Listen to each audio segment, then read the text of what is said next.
Hey guys, so I finally received my Hivemapper in the mail today. Uh, let's see. So I guess they have an instruction manual on how this is set up. And then I think some wires, and this is probably the actual device which goes in.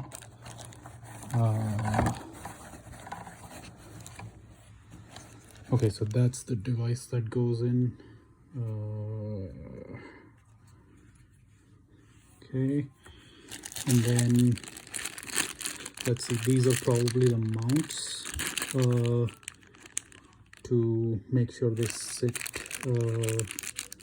where they need to be sitting, and that's probably the power that goes from the car to the device.